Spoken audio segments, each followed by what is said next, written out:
Community Roots is part of our nonprofit, and we had a landscaping division of it, and that's going away. And that's a good thing, actually. At first it was like, ooh, but it's a really good thing. And the reason why that's a good thing is that we decided to just focus on what we do well. And that is customer service and getting products in and trying to get organic products in.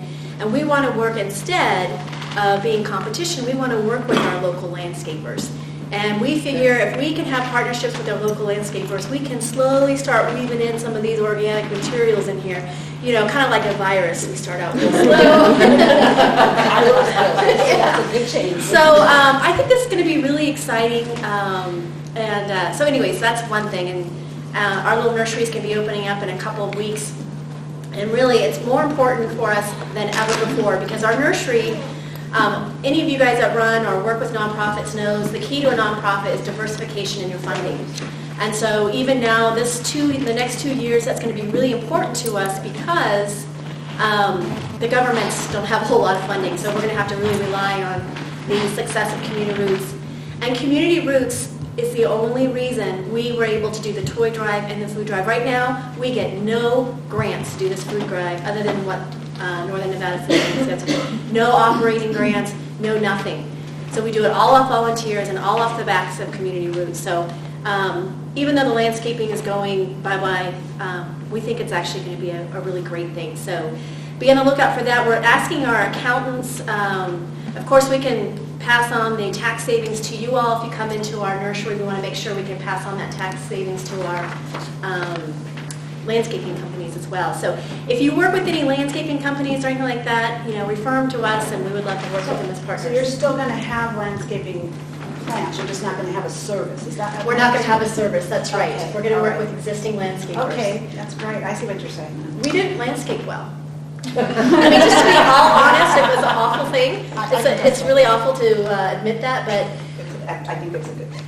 we didn't, and it's really expensive to do organic landscaping, and a lot of people want to pay for it. So we're just going to go back to what we do best, which is So work in that little nursery. what do you have there? We are going to have a full supply of plants, and we're going to slowly weed. We're going to, again, this is a process. We have a full spectrum of plants, but some things are going to be better suited to this environment. We're going to try to steer our customers and try to steer the nursery into those things.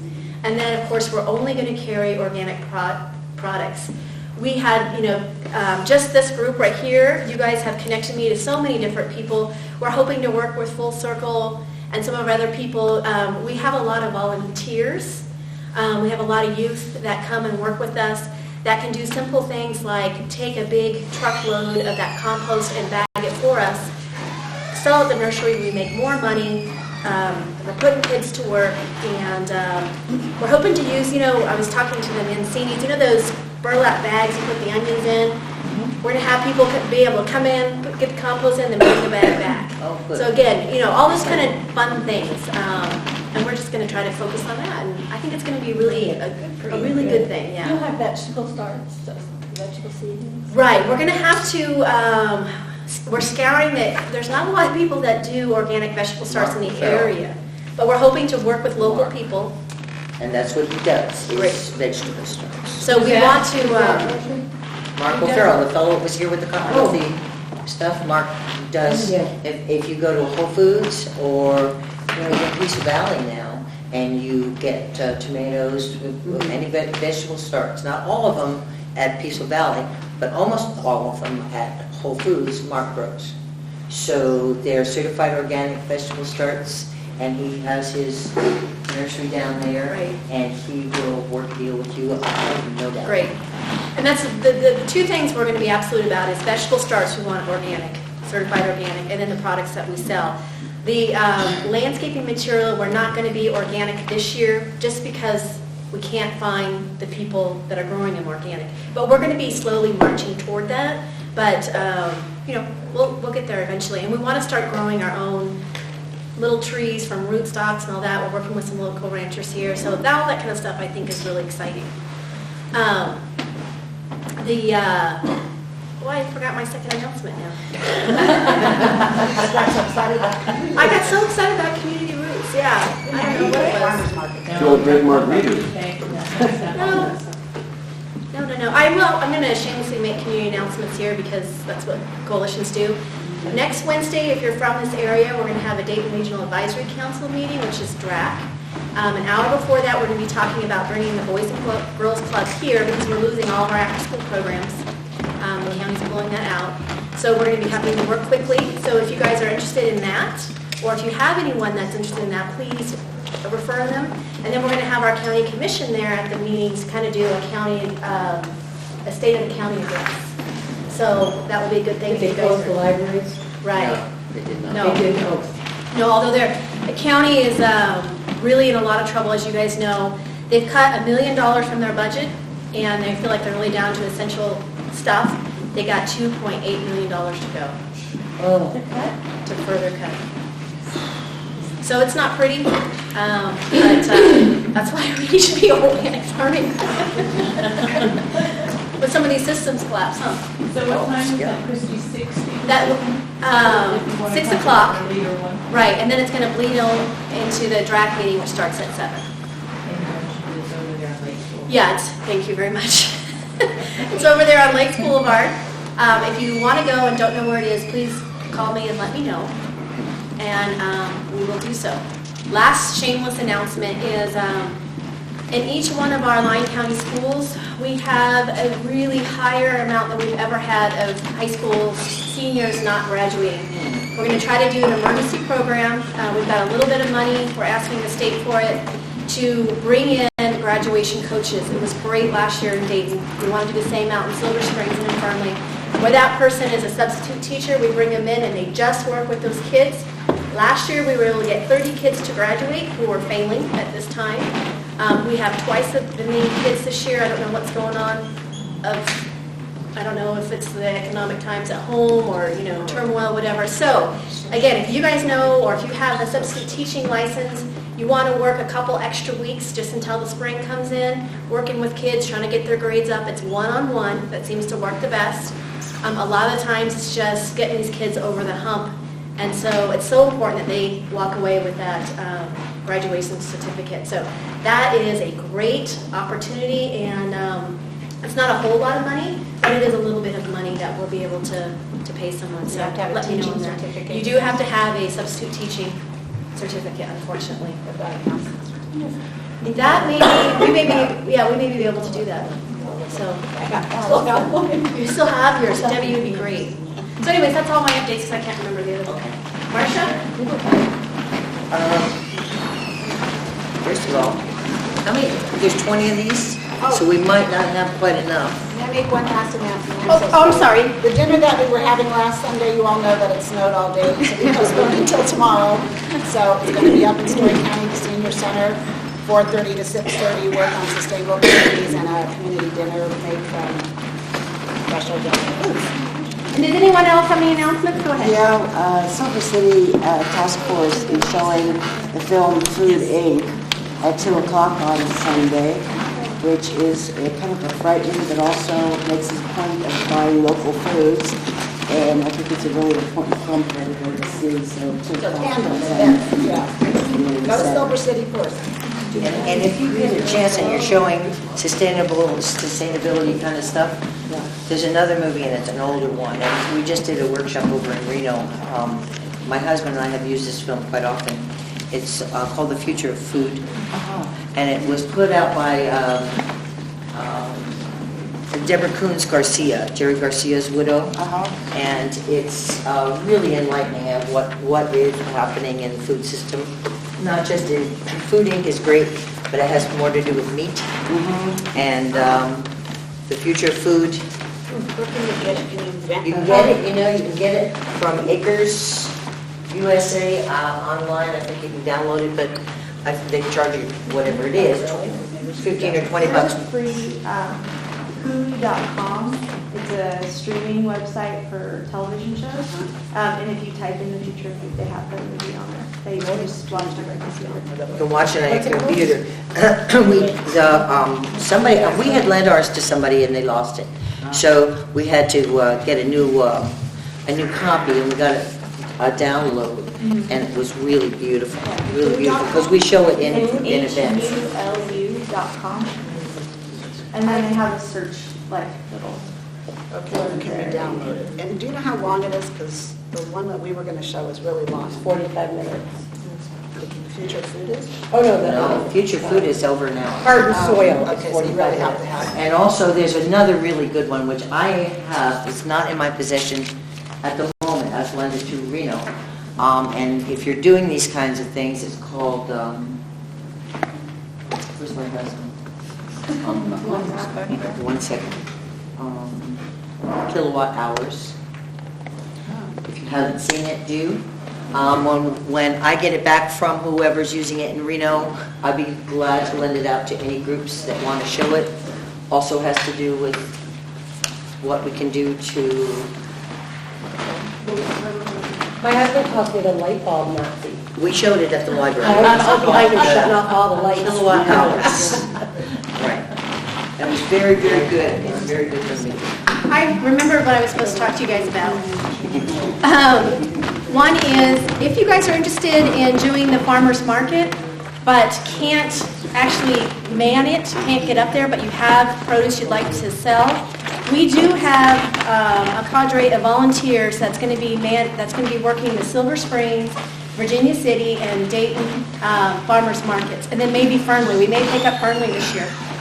We can get the city on board, I huh? have a source in Berlin who works at Venus Construction on Alpha, who has huge garden in Berlin and loves it, and she does it for us. So I got to look you up, Okay. because I told her she needs one. But what we were going to do or try to figure out, and I don't know if we want to meet afterwards or, I don't want to take up any Marcia's time, is try to figure out ways, because I know that time is an issue, but if we could get the food in one spot, we could then take it up and disperse them out to the multiple sites, and then, get your profits back to you that way. And it's on a weekly, cyclical weekly. So if we can come up with like a day, like on Thursday morning of some sort, where we could all bring the food there, you guys can divvy them up to the different farmers markets across the county, and then that will make it more profitable for our little local farmers and local gardeners, instead of just having them actually go to the one, you know what I mean? Yeah. We encourage that, we want the farmers there, because we think we like that interaction a lot, but we know that they can't be at every single one of these local markets. And maybe we can set up some sort of rotating, or maybe but we'll all help each other out, because I want to make sure it's profitable for our local organic farmers that they're doing this. And if they just go to one market, our markets are so small out here, I really worry that they're going to have maybe a hard time making a profit. So we can all work together and figure that out. And Marcia, maybe you have some ideas about that. Well, I think they were going to do that in Fallon. They were going to have 2 or 3 people that would, or maybe even 4, that would go once a month to the farmer's market and bring for everybody to Right. that farmer's market. So you could do that, On a regular basis. on a regular basis and rotate the people that are working the markets. But, it's really important, really, really important in your working markets that you interact. I mean, that's so important. The people want to know. They want to know how you grew it, and, what did you do, and what do you do for bugs, and it's real important that we teach the consumers what they're getting, why, and so I always, in farmers markets, it's always just a good idea to have a farmer there. Right, maybe we can do a grower. rotating. I so agree, because years ago, I would go to the farmer's market just to talk to the farmer. Find out how you grew it, what did you do. I used to have people come Especially hang out at my here. booth and not even buy anything. Especially here, it's hard to grow anything here. I know.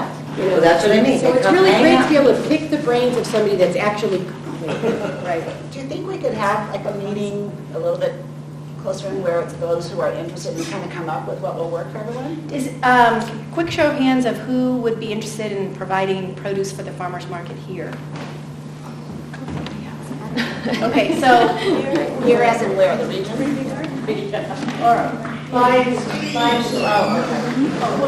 Lion and Story, Chris? Lion and Story We're Company? glad. You can supply it for Lion and Story? so I don't think so. it's okay. She's like, no. Put your hand down.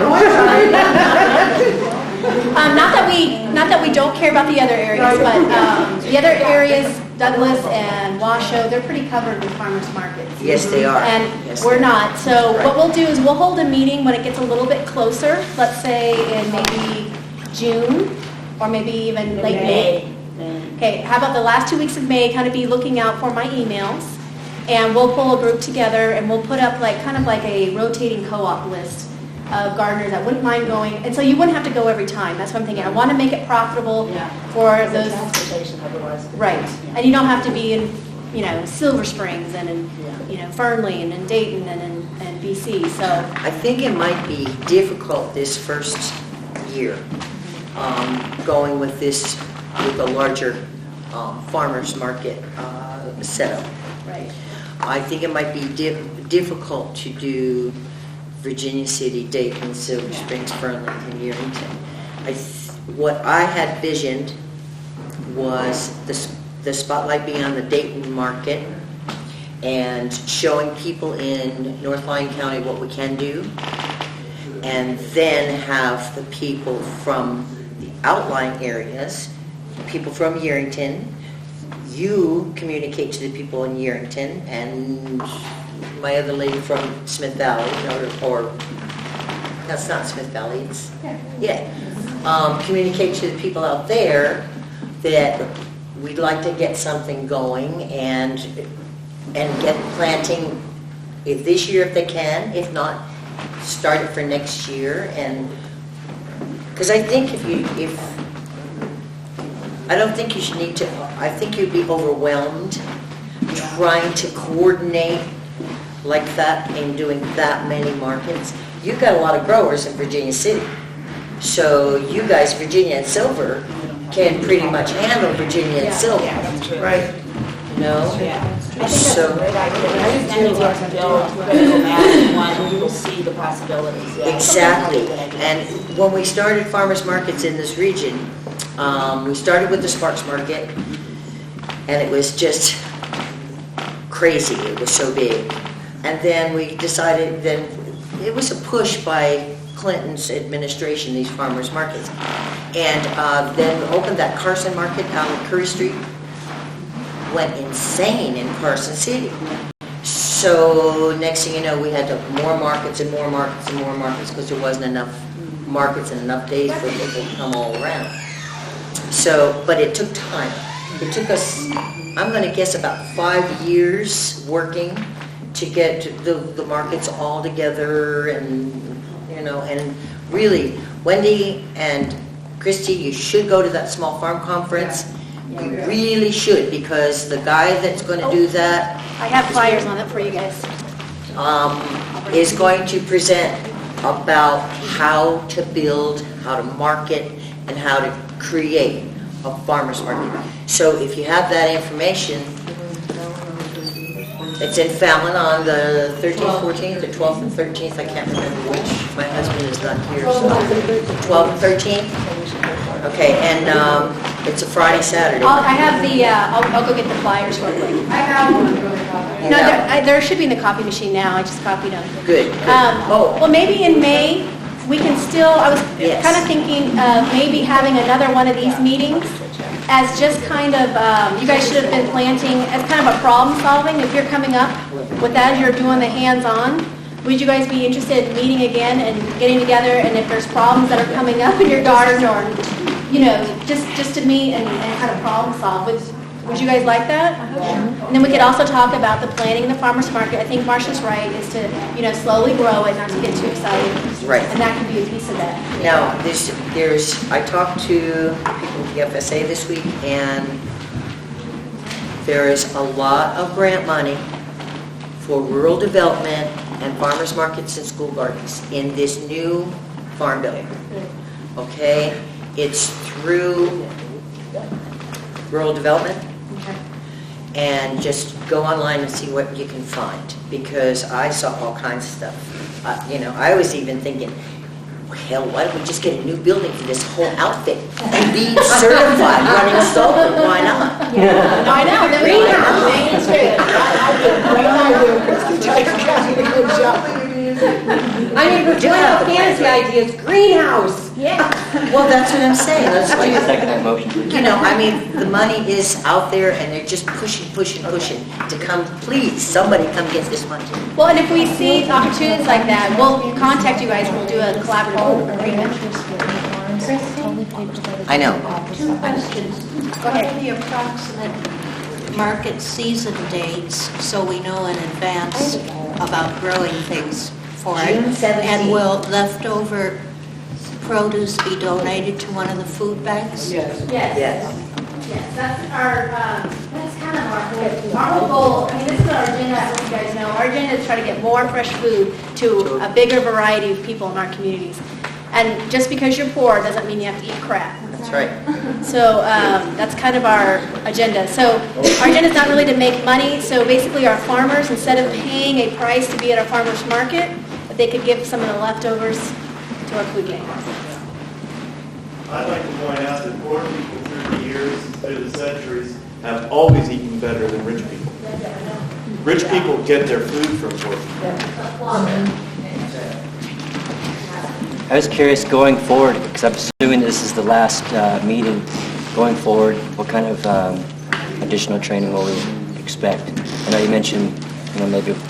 Right, we can pull these groups back together as much or as little as you want. Now, I'm assuming when the growing time comes, you probably will be a little busy, but we can pull it together maybe once in late spring, just kind of check and see how you're doing, and then again, once when the weather turns again, it gets really hot because a new set of problems comes in, so we can kind of pull in and see what problems you guys can bring in. Look! What's wrong? I think that's great, to diagnose problems that people are aware of. Yeah, sure. So a diagnostic workshop. Yes. Yeah, that's great.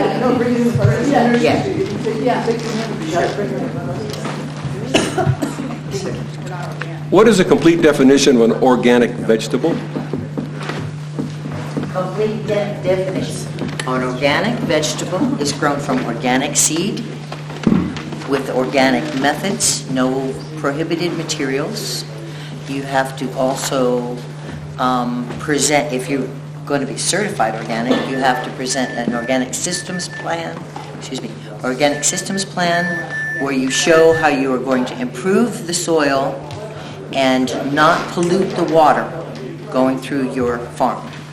So it sounds involved and hard, but it's not. You have to show anything that you put, anything on your fruit, on your soil, on the food, anything that you,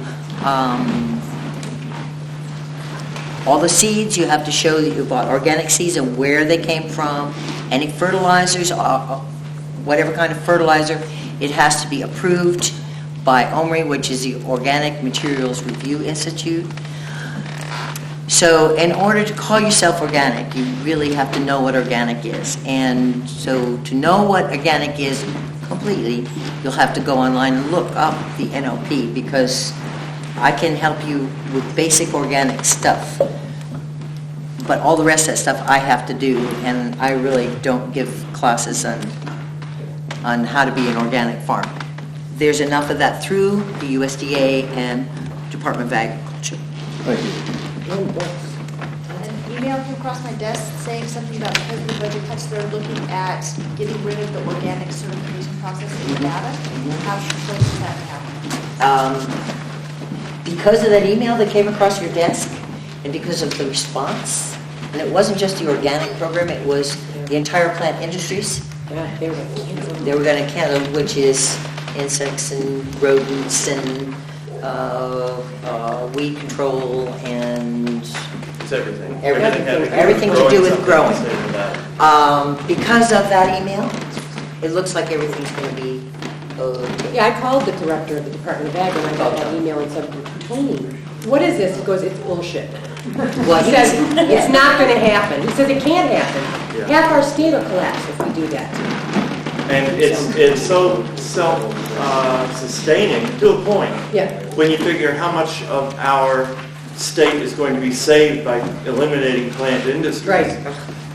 The organic program, they tried to eliminate the organic program specifically the last time around. they were going to eliminate the position of the person that's in charge of the organic program, who is also, one guy is in charge of seed certification and alliums for the state of Nevada. And they were going to get rid of that one position, which wouldn't have saved the state that much money, but it would have hurt industry. So we say Well, the that fees they bring in, Tony said they bring in so much money, the plant industry sure. is self-sustainable. Right, sure. They don't get any money Right. from the state budget. Right. So to cut them would be just. So basically, Lynn Hedrick, Governor Gibbons, and Stephen Horsford were talking out of class. Absolutely. And I think that once they sit down, Well, once they got 3,000 emails, Yeah.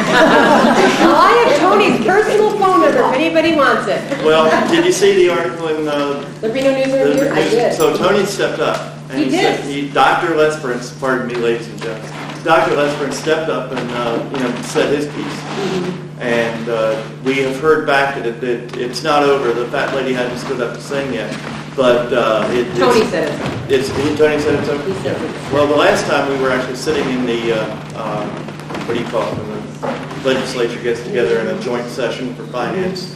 And just as we had several people from the community, chefs, local food advocates, several people. I think there were 8 to 10 of us ready to testify. And right in the middle of Dr. Lesperance's talking about the budget, someone stood up and walked up and said, "It's a dead issue. I think these people can go home. We've decided to eliminate 3 other positions instead of this one." Good. Also, speaking of organic programs, that little thing that I passed around last week, this one, any teachers that are going to be teaching that want this, give me some information. I have a whole case of these at the Department of Agriculture. We bought them with our budget money last year to be able to spread around. We would love them for. And remember, if we don't have a copy of something that you're interested in growing, or you're having a particular pest problem, anything comes up, you can call or email ATRA. ATRA. And they have printouts. These, I think you got some copies of something. If you didn't, I'm surprised. But Is that atra.com? ATTRA, I'm not sure the email. I'm sure that you can just Google ATRA and it'll come up. And you can request any one of their printouts for free. They're in Davis, and there's one in... I have one more announcement. Yeah, I saw that. I've been playing with that acronym for so long that it's never solidified. Alternative Technology for... transfer to rural areas. Transfer to rural areas. Okay, one more announcement here. When many of you came to the first session, you completed a survey, and many of you indicated you'd be willing to be contacted for an interview. Do you remember that? No. Sure. That's what I thought. Well, I will be following up in March with a sample of those who filled out that survey, just to kind of get your sense of what's working, what's not, what you enjoyed about this, maybe even getting some sense of future kinds of workshops that would be useful. But I just wanted to make sure that if you didn't know that's why you were filling in your name, and maybe you would, if you thought you did that and don't want to be called, just let me know. I probably will focus on my story for the most part, but if any of you really want me to call you from another region and ask you and document that, I will. So this is kind of helping out with the project, but one of the projects we're associated with. And Ms. Christie will get that information, and I'm sure she'll share it with you. Okay, so, all right, so now this last class what we're going to talk about is watering. That's one of the things. Don't waste your water doing overhead water. It creates disease. It creates all kinds of problems. You don't need it. It just evaporates. You waste our water. Drip systems, soaker hoses. I use soaker hoses. There's drip tape, road drip they call it, I think. Anyway, it's a tape that you lay down and it comes out every however many inches. Do y'all use? You do. Anybody else use drip tape or? I use PVC pipe and just put it out there in lines Yeah. and just drill a little hole in it. Okay. So often, enough so it covers the whole garden. And just let irrigate whenever needed. Okay. We don't need flood irrigation. You've got water rights, so, right? Well, I don't have water rights, but I have sure fans. You get a more organic matter in there and you won't need as much water because it holds the water. That acts as a sponge and it holds the water. So you need to get more organic matter in your sandy soil and you won't have that problem. Drip tape, it's a plastic tape and you roll it out, it's just little skinny stuff like this. And you roll it out, actually, you know about that kind of stuff. Yeah, here, we have the man here, actually. Micro irrigation systems. You do that, don't you? This is what he does. He does micro irrigation systems, and what do you guys suggest? Any one of those is available. There's drip tape, there's soaker hoses. Marcia and many of you are already doing this. This has been around for a long, long, long time. It's all available in every one of our hardware stores from Home Depot, etc. It's easily put into place. It varies on how deep you want to put it. You can just have it a few inches, an inch or two, hardly anything at all. There's the filtering. You can add, if you want to, you can add other chemicals to it, but we're not into that right now. But you can use fertigation. There's organic fertilizers that you can put through a fertigation There you system. go. You can, what we're talking about here is getting this water where the roots are, where the seed is, localizing it so that it isn't available, so easily available to the weed seeds. So do you bury the drip tape then? You can, Just a lot sometimes right people on will top lay it of right up on top I and cover it with like compost. Okay. Mulch. You want to, like you were saying, you, Marcia, and Steve, the soil here just cooks and bakes. We have so much heat, so much sun. The Cooperative Extension Garden, Wendy was up yesterday at the Senior Center in Virginia City. She says they've got little on-off valves on there so they can turn on one at tomatoes, so always, get the water at the right scheduled time, but they can shut it off for the ones that don't need a lot of water. That's kind of neat, Well, we use Squire. especially when you're on a We use meter. Y systems, and so Steve has the water coming in off of a 1-inch line, and then he cuts it down through a, where's my husband? He's gone again. What do you call that thing? Just right. A manifold over the Just put it- line. yeah, Manifold. I have manifolds, I have simple Ys, sometimes I just have a T, but everything has the ability, like you said, to shut off one. I have Yeah, great. different That is so zones. great. I have different zones. Right. I have things that drier parts, and no matter what I do, those parts of my garden are always a little bit drier. So what I do is I plant certain things there that take a little bit of dry. I have wetter areas downhill, of course. That's where the water goes. Poor Shane, I've got him building up one of my beds because it's such a downhill that all the water runs downhill, and the only thing I grow on the top side is Might have rain. problems with different soils in the same area, different drainage in the same area. Marcia's problem primarily is that we're on a bit of a slope, so we can't use T-tape. If you're going to think about T-tape and you're on a slope, go back to the soaker hose. Right. T-tapes don't work on a slope. Things like getting the correct amount of water to the end of the line. Everything, of course, if you've got a soaker hose, all the water is going to want to start going out at the beginning, and by the time you get to the end, you're not going to have as much water. So you have to have enough pressure to be able to do that.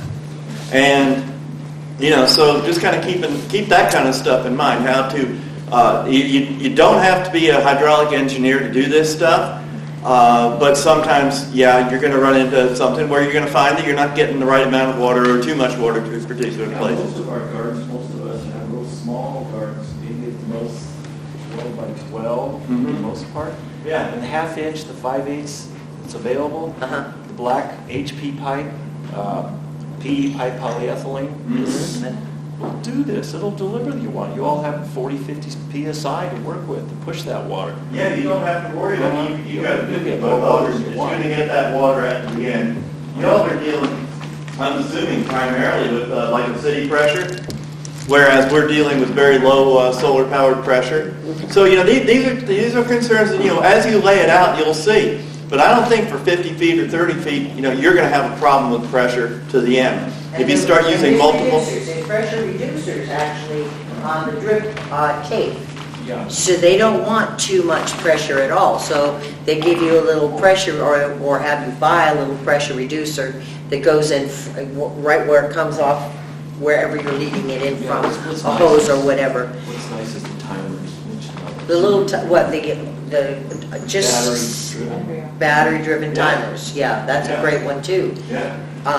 Just so that you don't need to leave your water on all day. The best time to water is at night anyway, so if you want to conserve water, water in the evening. But don't overhead water in the evening. Why not? Tell us about the problems. Overhead watering causes funguses, spreads viruses, powdery mildew, botrytis mold, all kinds of things are from water being left on the leaves. So the best thing to do is don't water the leaves, not unless you absolutely have to. I water the leaves now this time of year because it's cool. And I'm growing leafy greens, lettuces. And lettuces in the cool time of the year want to be cool all the time. They don't want to ever dry out because lettuce is bitter on you real quick. But for anything else, deep-rooted vegetables, lettuce is not a deep-rooted one either.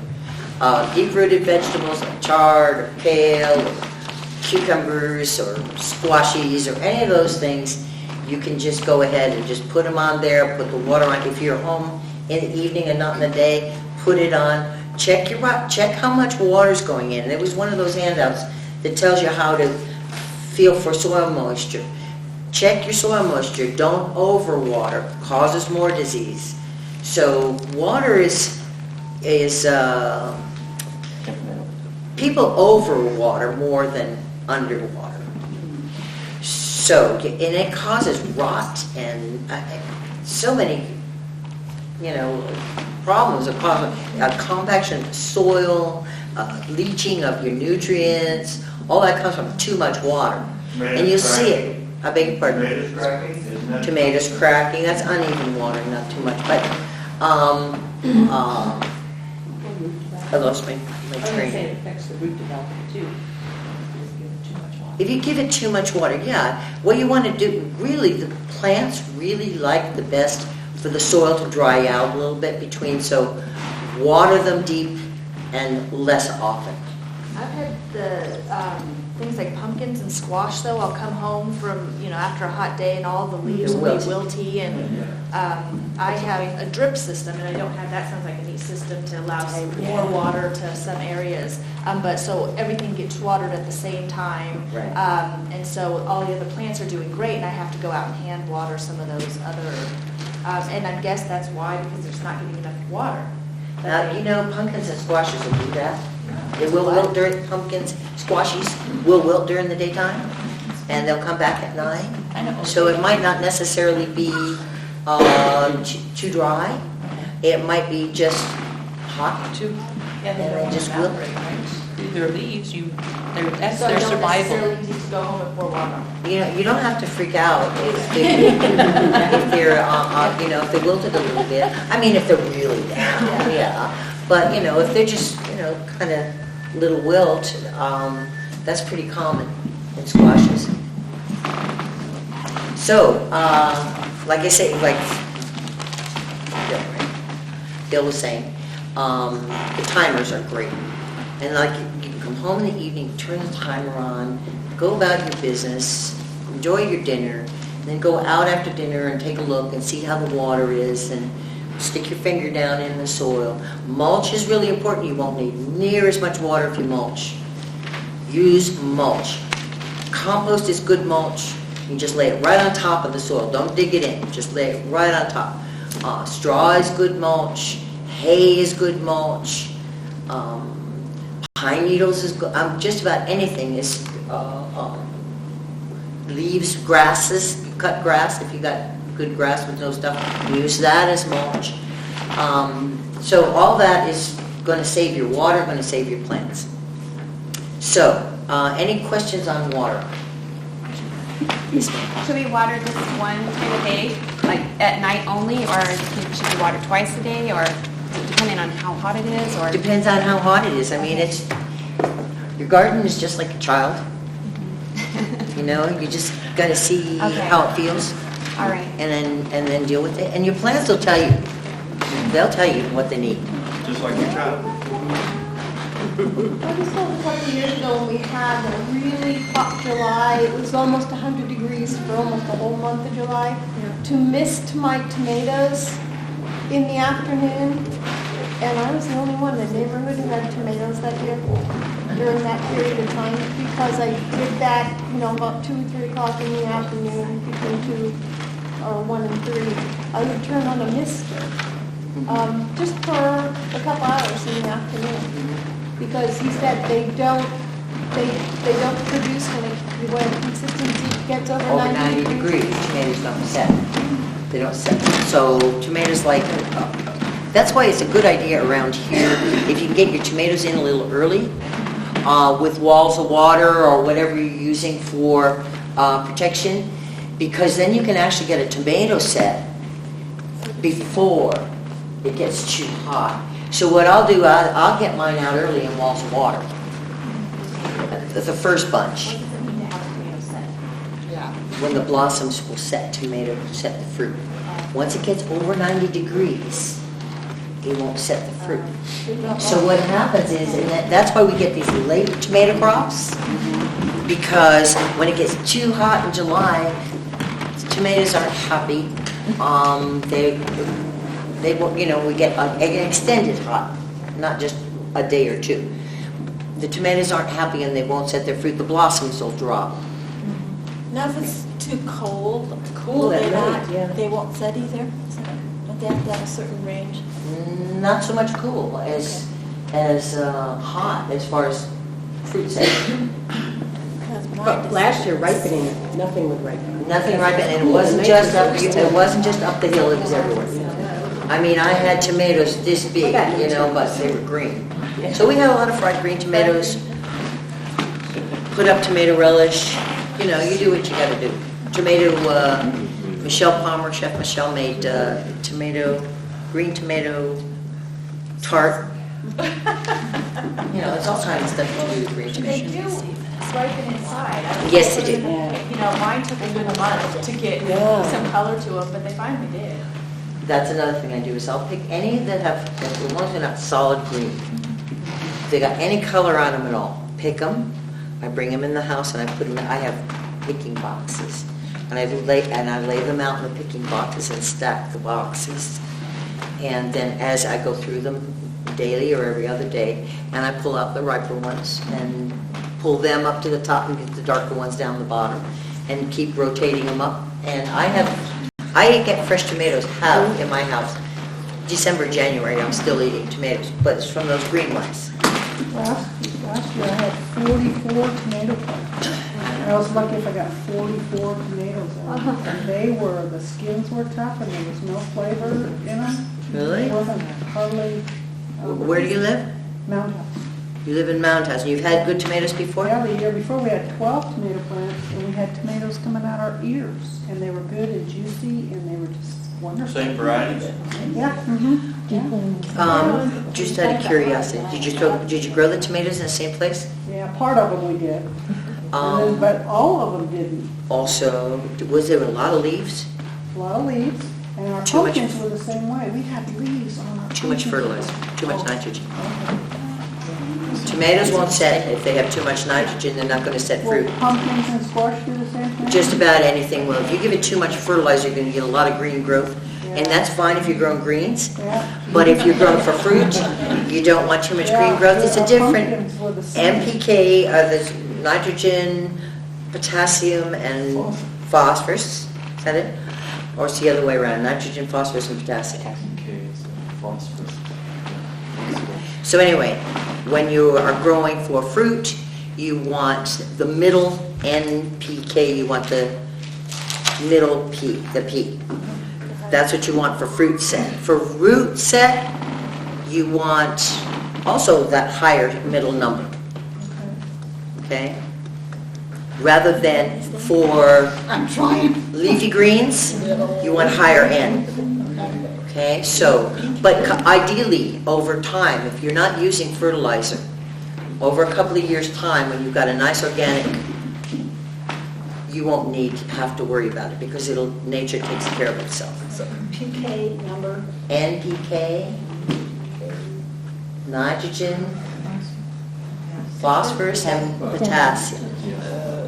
So, but phosphorus, the middle one, you want it for the root and development. And fruit. And flowering. So if my bulbs, you use bone meal? Anybody use bone meal in the fall on their bulbs? Yeah, on the bulbs. On the bulbs. Well, bone meal, is that what is necessary for fruit set? Marcia? We have one subdivision that has a lot of trouble growing things, and when we take a look at it, they have really the water. You can see a crust in the soil. And my husband was taking a look because he's in construction. He thinks that the whole system is running through their water softeners. Would that hurt? Because Sure, it's salt. it's salt, and so that would build up that crusty white stuff that you see all over the soil. And too much water and not good drainage will cause that too. And you'll see that anywhere. I mean, look at all these flats around here. When they dry up, you've got that white crust all over everything. It's just the salts. So if you've got good drainage and a lot of organic matter in your soil, that'll go What about right up. chlorinated water? I know nothing about that. I don't think I've grown with chlorinated water in 35 years. So I don't know. People grow with chlorinated water all the time. Oh, I do. I guess never thought about it. Yeah, Virginia City water, I can't even drink it. On water softeners, on water systems, Here we go. water softeners are only supposed to be plugged into your house water. They're only supposed to flow through your kitchen, bathroom faucets. That's it. They're not supposed to run tapped into the outside. And as a rule, you have a professional do it, install it typically because it's a job. You're not going to have outside water as a rule. You shouldn't. The only reason I said that about Virginia City is because I worked in Virginia City for many years, and I go to work and I just couldn't, because I haven't anything but well water for so long. And I get up there and I take a drink, I just had a Marlette without anything, and it was the best water around, but then they started chlorinating. But the well water in Highland, right? Is it Ours is good? pretty good. It is, it runs right on tap. Ours has We don't even have a- softener. Ours has a real high water content, so we use a water softener inside the house, but not outside. Right. And the plants outside seem to like the iron. Well, and I get the white crusty stuff outside too. I had to have them come and repair because it eroded part of my concrete on the side of the house, all All the salts. all the salts. It's accumulated salt. But I think it's from the soil because it's, it's just natural in the soil. Sodium is, and we have that. I mean, that's a part of alkalinity, is that high salt. And but there again, compost will take care of that. If you have it around edges of concrete, put some sand around there and work it in the base, around the base, so you've got drainage. You could do like a French drain if you had a bunch of concrete, French drain it, and just get that stuff away from the concrete and keep it from, because concrete is high in alkaline too, so it could be leaching out of, you know what I'm saying? Because that's what lime and concrete, and that's alkaline. Okay, so any more water questions? Okay, we Does got temperature make a difference? Because I notice sometimes, if I have drip systems over several acres where we live, during the day, there's standing water and it gets pretty warm.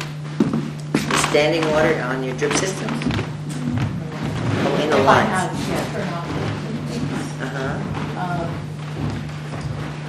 We use that nice to heat, so we heat our swimming pool, Yeah. and it gets boiling hot. Oh, yeah. So So that would probably put a lot of stress on your plants, right? If the water's hot, but if you have mulch over your black line, Yeah. But some of the source leading to that maybe is exposed enough, so maybe I need to think about it. I run all my hoses right up on top of the ground, all of them. And I have no problem. Of course, in the vegetable beds, it's mulched.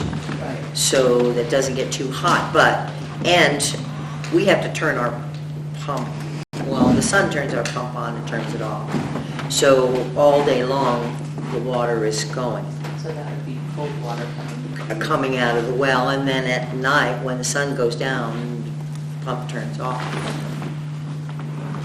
Also to say that a pair of enthusiastic dogs can ruin an entire acre of drip system in about 20 minutes. We bury them now, so.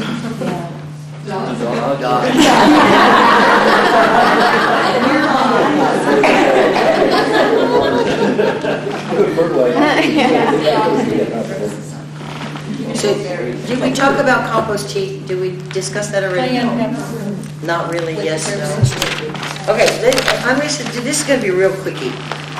Compost tea is just nothing more or less than compost in a sock or compost in a bag, steeped in water, and that has got all the plants need for your fertilizer, pretty much. Once in a while, I'm going to say I fertilize with something other than compost tea about 4 times a year. Other than that, it's compost tea. Compost tea them all once a week or so until they get up to good size, and then I don't compost tea them again. And remember, tomato plants want warm soil to go in, but cool soil to grow. Mulch your tomato plants really good. They like the soil cool in the summer. Do you pour the tea over the leaves? Right over the leaves. That's why she calls it foliar feed. It's a foliar feed. So how do you do the tea? You know, just water with... I take my compost, and I make it 55-gallon drums because I've got a lot of stuff to do. So we've got 4 or 5 55-gallon drums sitting around. We take one of those burlap rice bags, fill it full of compost. Zip it closed. He puts a string on it and drops it in there, and there's my tea bag. Okay? And then I just aerate the tea bag. When I go in there, if it's not fresh, if it's a couple of days old, it starts to smell a little anaerobic. Aerate it, get some oxygen in it, so it smells good again, and then just use it. Pretend it's a cup of tea, and then you can keep refilling it until such a time that it becomes anaerobic and it starts to smell pretty bad, or it looks like it's not putting out enough nutrient. Because like any tea bag, in your cup of tea, you can only reuse Once it it gets so many weak, times. forget about it. But I keep them in there for a month, 2 months. And if you're doing just a small area, another thing that I suggest that I use sometimes in my greenhouse, I take an old sock, a white wooden tube sock, and fill that full of compost, put it in a 5-gallon bucket, and let it steep for a little while, and then just water with that. Compost tea actually is like how can I say it, like echinacea for us. We take echinacea in the winter because it helps, it builds up our immunities. Compost tea actually gets rid of viruses. I had some, we have something around here called curly top virus. I don't know if you guys have ever gotten early blight. Anyway, it's spread by chewing insects, and it's pretty common around here. And also, another one is basil. If you grow it out before it gets hot, there's a wilt. I can't remember what the name of the wilt is, but you'll see brown spots on the leaves. Fusarium? Might be fusarium. I'm not sure which one it is. And tomatoes get those wilts too, and you'll see black spots on your tomato leaves. Try watering that with compost tea. That's an antibacterial, antiviral. It has everything in there that will help the plant. If you can't, and once you get, if you have a wilt, say you get a fusarium wilt, where your tomato plants just, they grow up and they're doing fine, then all of a sudden they go bleh, like that, and you can't bring them back, pull them out, burn them, get rid of them, and don't plant tomatoes or any of the nightshade family there again. Because, and you can get that from, Ever again? I wouldn't for a long, long time. Get that from usually nursery plants. And it's in the soil. It's a soil-borne thing. So it's in the soil. So, and you won't know it until the plant gets big enough. Would that happen with squash too? I had a squash plant dying last year. I thought it was because of squash bugs, and I really had squash bugs last year, but with something like that, because it just wilted and it just... It was the squash bugs that caused that. Okay. It was the squash bugs. Cover them with row cover. If you have squash bugs, cover them with row cover and then just open them up when you... Squash bugs will come out earlier. There's a couple different methods on squash bugs. One is to cover them up and open them up and pollinate them yourself with a paintbrush. Okay, that's one way to do it. Another way to do it is plant a trap crop. We talked about trap crops before. Plant some early squashes and let them have that. And then go all the other side of your yard after they've already gotten that one and start a whole new thing. Or you can use Martian's method when it gets to be too much, quit growing squash. I quit growing squash. The only way I could do, I would go out and pick out all the bugs, and then you could see the eggs. The eggs, and I'd scrape off the eggs, and that's the only way I could control them last year. That's Brenda Smith used to have Smith and Smith Farms across the river here, and she used to pay the kids to go out and get squash bugs. My son and I would be up there, got bugs.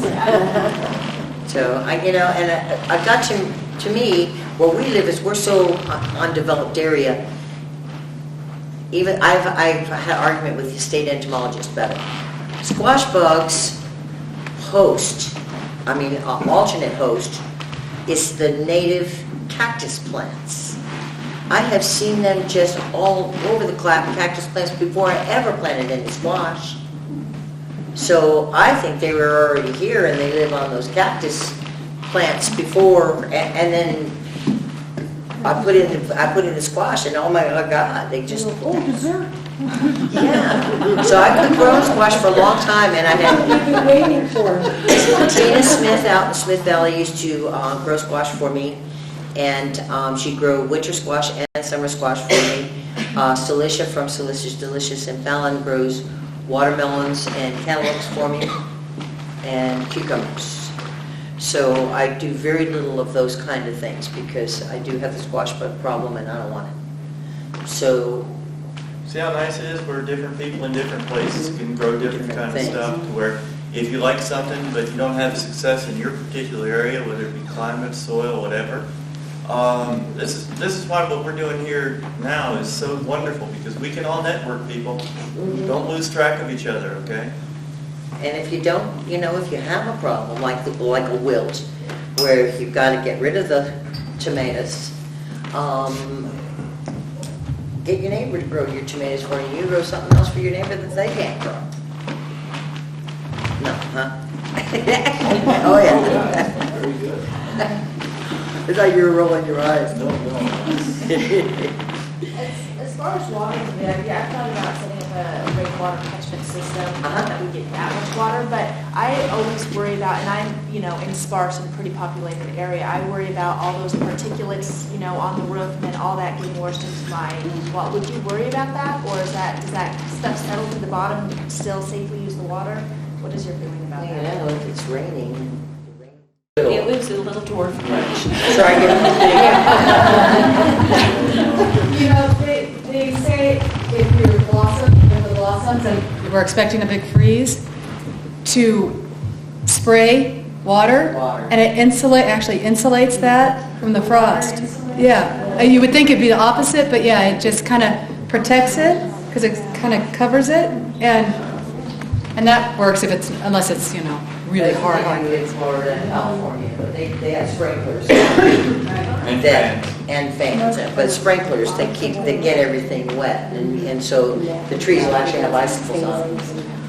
Another thing you can do on the trees, though, excuse me, Bill, another thing you can do on the trees that I found to help some, and that's get like a whitewash.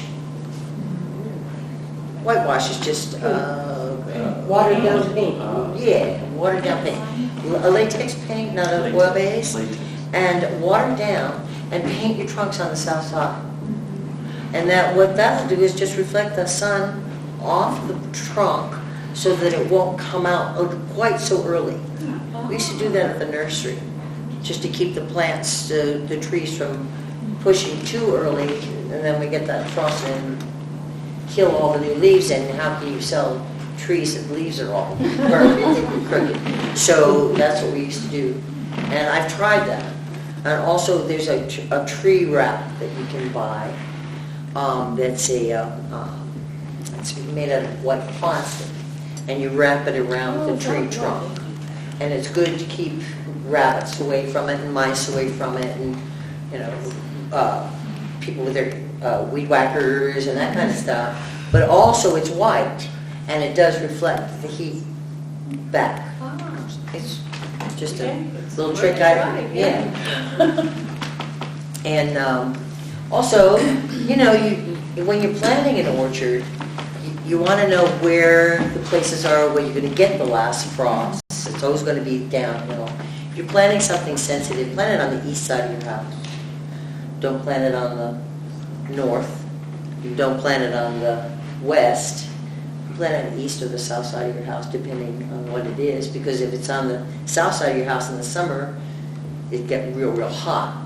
So you don't want to plant everything on the south side of your house that you want to protect. There's certain things you want to plant on the east side of your house, and certain things you want to plant on the south. The south will grab the sun in the winter and keep those trees from freezing. That's why they have espalier trees in Europe, is because they keep them on walls, because the walls will radiate heat back at night. So it's also, site, figuring out your proper site to plant your trees, your fruit trees. Takes a little thought. Remember earlier, you were talking about, a week or so ago, about planting your garden north-south, east-west, the rows? East-west is the way I go. Yeah. Long ways? Yeah, because I have hoop houses covered. Okay. And so in the wintertime, say at the December 21st, okay, there has to be, if you're putting up a hoop house, best thing to do is go out on December 21st and see where all the shade is, and don't put your hoop house there. Okay, so you want to look for the most amount of sun at the solstice, because that's where it's going to be the lowest. Okay. Would that be at noon or what time of day? Does it matter what time of day? Well, noon, yeah. Noon, okay. Because you want to see where that sun is. But also, if you can watch it for the day, then you can see what building is going to send the shade from the east or from the west. Because you don't want this site, if you're going to have a hoop house and you want to try the winter growing, you want to have it on a southern exposure with no shade. Even a deciduous tree that drops its leaves in the winter gives enough shade to be able to slow down your growth. You'd be surprised how cool it is when you walk into that hoop house and the sun's going behind the tree, but it's not all the way down. You go into your other hoop houses that are out in the sun. Big difference. And I've heard from, I was talking to Rick Latin, and he talked to all the engineers and people that say at our latitude you can put them either way, north, south, or east, west. But I don't see anybody out there growing stuff on December the 21st. So I think we've had much more success putting them so that you have the long side facing south. And the best ones for us are the ones that are facing due south, and not the ones that are around the corner facing a little bit of a different direction. I feel that. I feel that those are the ones who are doing the most good. One plant isn't going to shade more plants when you have the length going that way, and it just traps more of the heat. That's another thing, if you're doing a hoop house, if you are growing in a hoop house, you want to plant your plants that are taller on the north side and shorter on the south side, just so that they don't block the sun in the winter. Is there a good reference about where to go for hoop houses, dimensions, Go online, size? there's a whole bunch of information online. pictures and everything. Go to the Atra website. In fact, one of the first books that we got before we were even building greenhouses, I have an old Atra greenhouse book that I got from Atra 25 years ago. As a matter of fact, I tried to get a whole case of those. I asked the guy, Rex from Atra, I said, hey Rex, why don't you send me a case of those? He said, you know, I don't think we even print them anymore. But Atra has that information. They've been doing it a long time.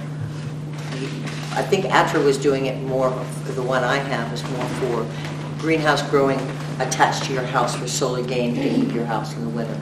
But Atra also has one of their little pamphlet handouts. Yeah.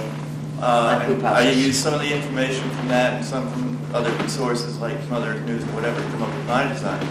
But I doubt it should still be in print, but if it isn't, they've got hoop houses now are, you know, like the new black.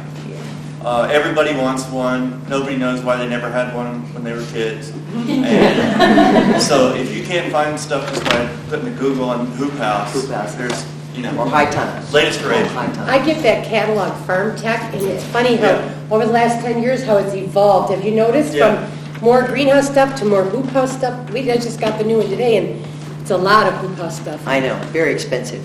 What is the difference? Good ideas, between though. hoop house and greenhouse? Hoop house Is is, it the design? it's actually a high tunnel. They call it, they call it. Well, I know it's rounded, but I didn't know, do you grow the same things in it and it's, Greenhouses are usually heated. okay. Hoop houses are not heated, they're just a high tunnel. So all they're doing is just keeping the worst of it out. Okay. 6 degrees is what is all protection you're going to get inside of a hoop house.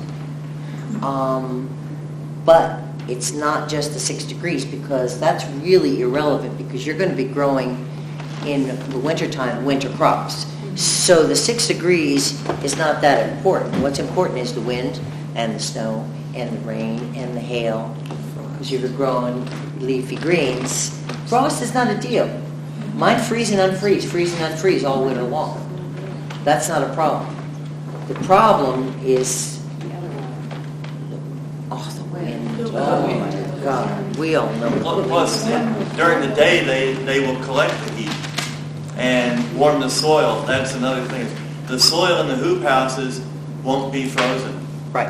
And if you're outside, you know that the temperature just drives down deeper, deeper, deeper. You know, that's just more protection. So it does. It heats the soil, and I'll show you a couple little tricks when we go outside about that. Yes, Can ma'am. a greenhouse that does not have electricity for the heat and the cooling be used like a hoop house? Sure. No problem with that, no difference, no. Hoop houses are just usually set over beds that are already in place, grown in the ground, usually, not always. Not heated, that's usually. My greenhouse is attached to my house. It's very small, but it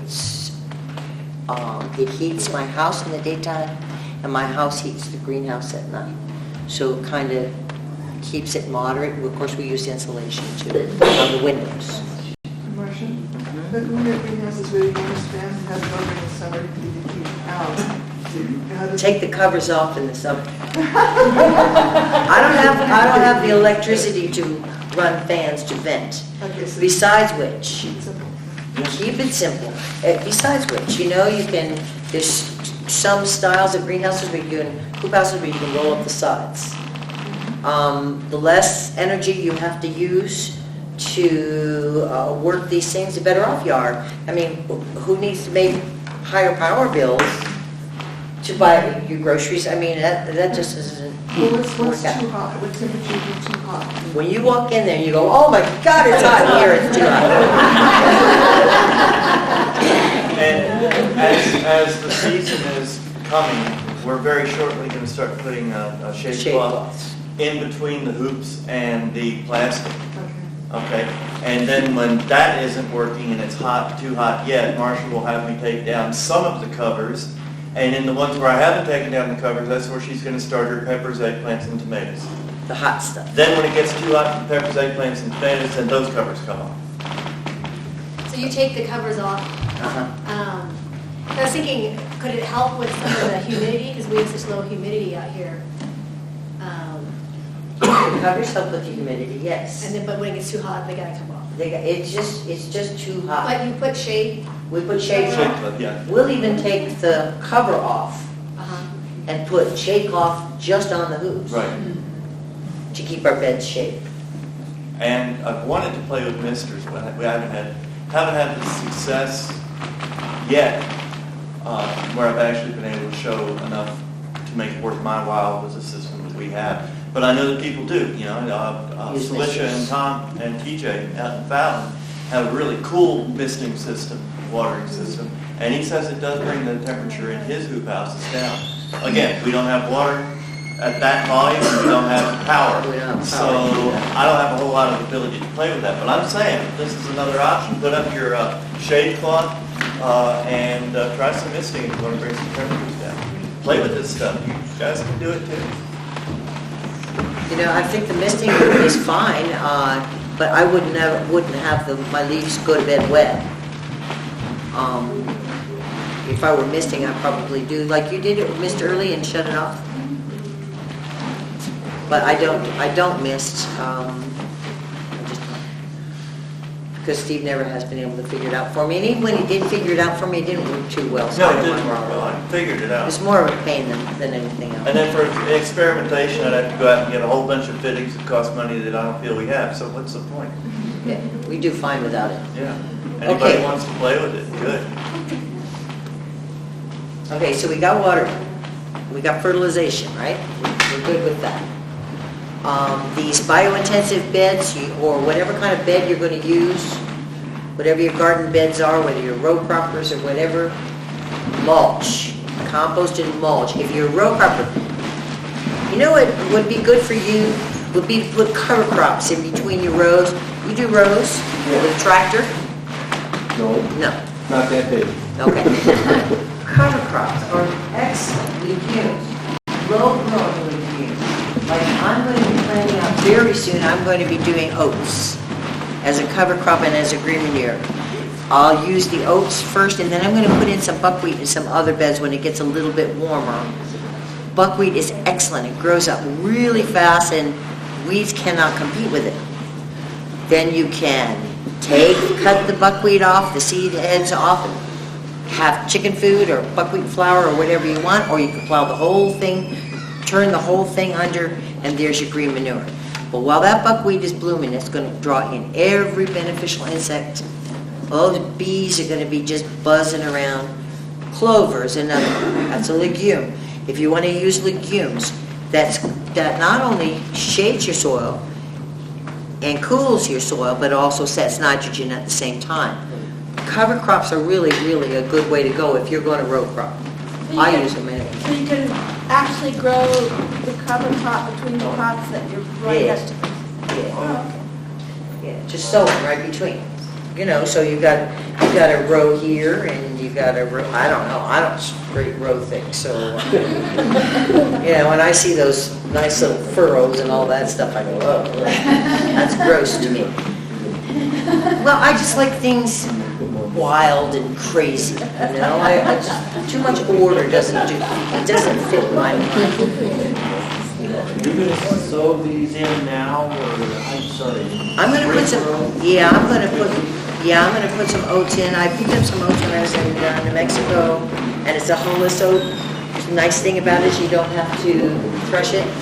It doesn't have to be done much to it. You just rub it between your hands and you got usable oats. So it doesn't have to be milled for What's it called?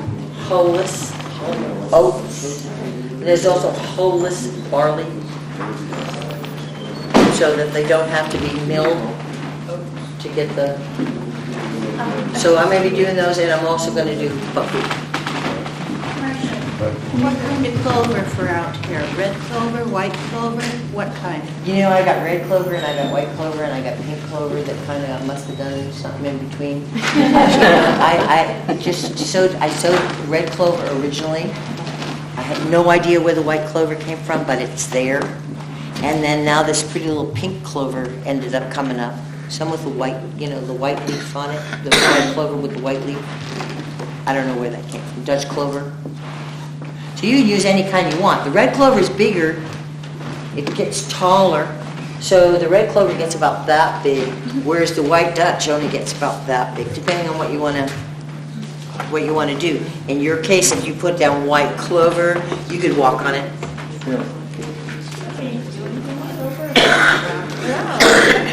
Clover's a legume and it's covering, it's acting as a mulch, it's feeding the beneficials. If you had red clover, some people take red clover blossoms and they say it's good for all kinds of things for tea. I don't know about that. Marcia, are these the same clovers, the yellows and whites you'll see along the roadside? Sweet clover. Sweet clovers, I think. That's different. Okay. That's different. Sweet clover is a great, big one. You know what I like sweet clover for? Around the edges of my garden, it's a beneficial legume, all the good stuff. It gets really big and it's hard to get out because the roots are so humongous. Seeds. Millions of seeds.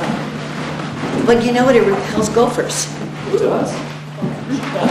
Oh yeah, let's not talk about the root system. He doesn't want to talk about the root system of the sweet clovers. Oh man, they get roots on them like that. Oh man. Are you starting to enjoy the clover They roots just yet? love those roadside where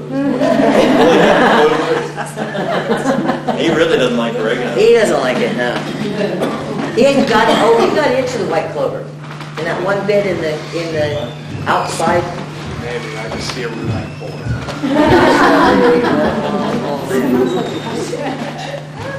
So that's a good one to use on the outside of your garden. It still does everything that the short clovers would.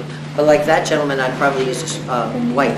Yeah, a bolus of oats and barley around here, buy it around here? I don't know. I got mine in New Mexico. You can get it, go online and look for it. Right. I was in New Mexico building an organic farm, and I went to the farmer's market and got introduced to see a few of the farmers. And so I bought a pound of organic Holus oats that he was selling to people for food, for farmers.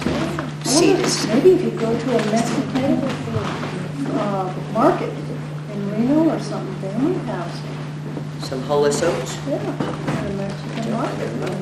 we grow a lot of great chilies in New Mexico. I got those, yes. Oh, yes. They're gone. Mimbres mild.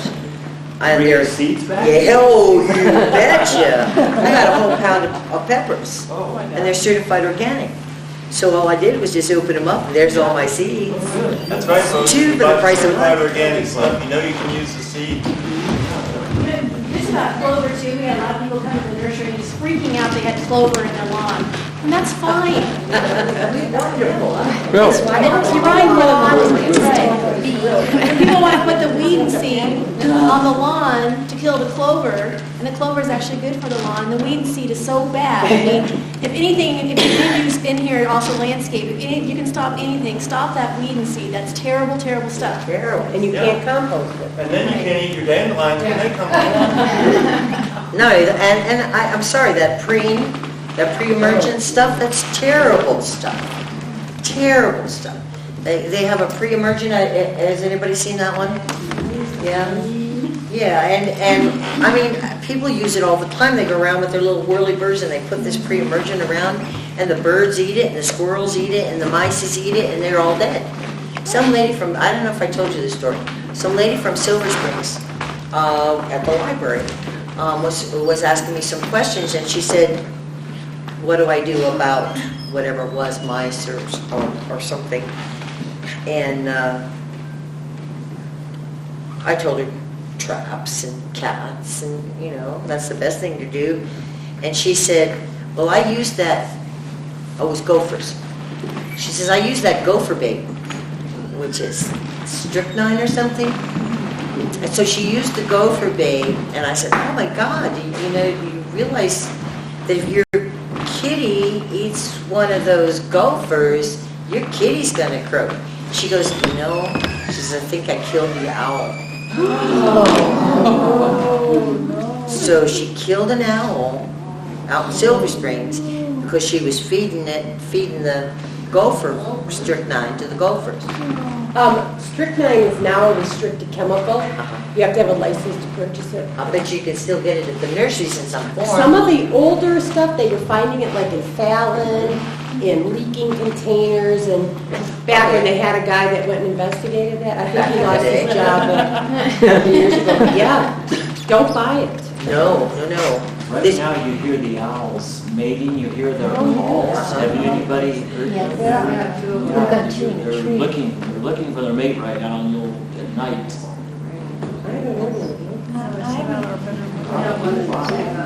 Well, they're up a little higher, so maybe they're also. We do have owls, but I haven't heard any this year. Did you mention last time about the saffron crocus, growing crocus?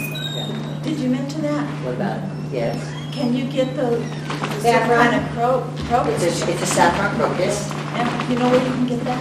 Yeah, you have to go online and look for that. I have it, but I have quite a lot, but it was all given to me by a gal that had an organic nursery over in Northern California, and another gal from Grass Valley that had an organic nursery, so, people give me stuff. But go online and look it up. It might be a little pricey. There's two varieties too. Be sure and get the purple flower. Purple flower. Yeah, there's a kind of pinky white flower. The stamens are not near as big. But they still get the threads, the cool. The white one, the pinky white one, yes, but they're small, whereas the purple ones are that long. Before they dry. Is it easy to harvest or just takes a lot of time? Yeah, not really. Once you get a real good bed established, I go out about every day during the season, and I pick all the flowers that I let the bees have them for a day.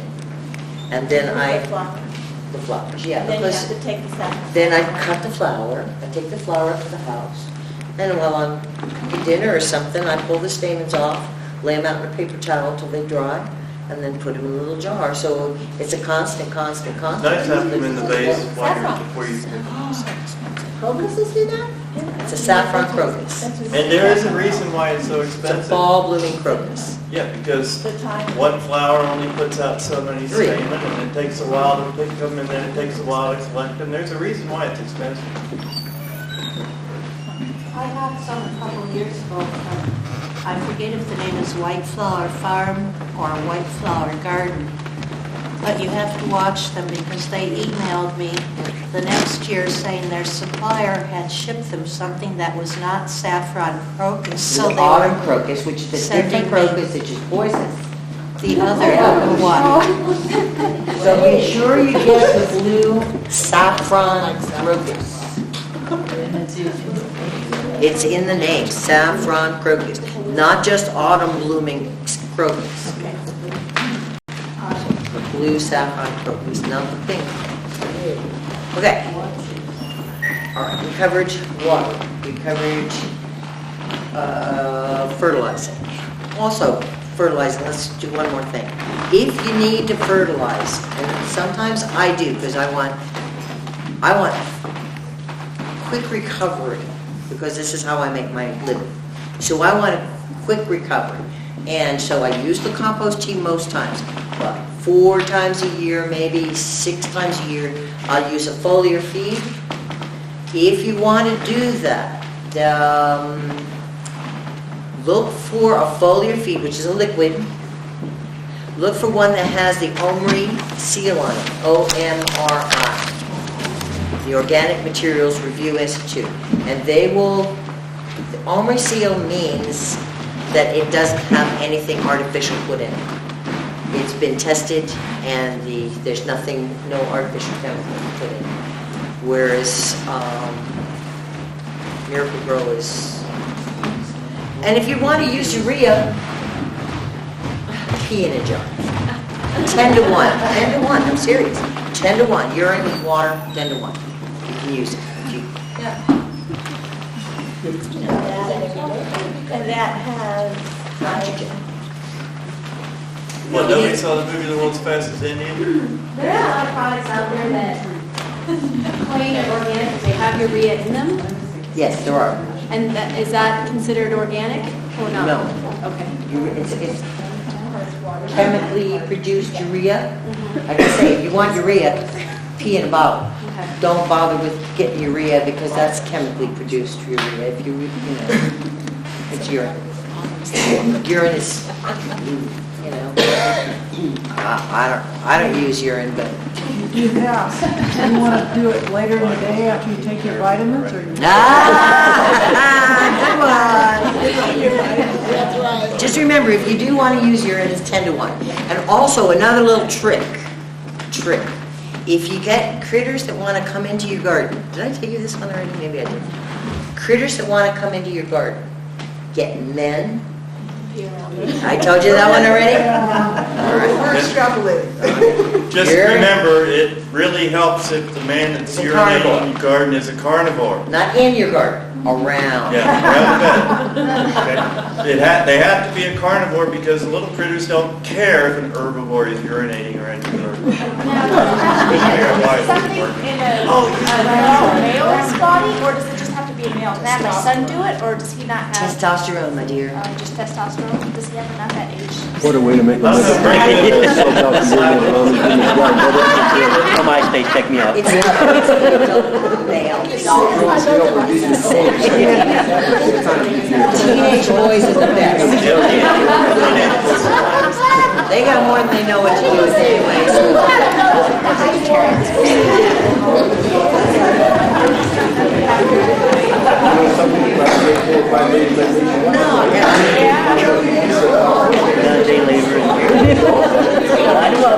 It's true.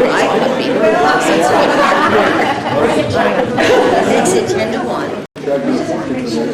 And you've got everybody sitting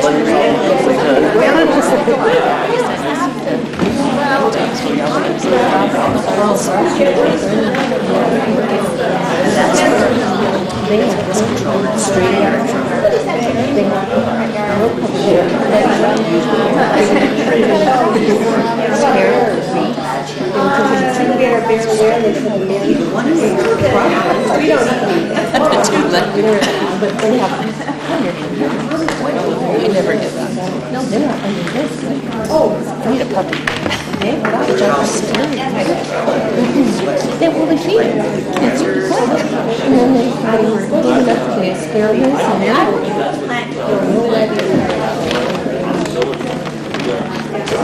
That's what I said. That's your decision. That's your decision. I don't use it myself.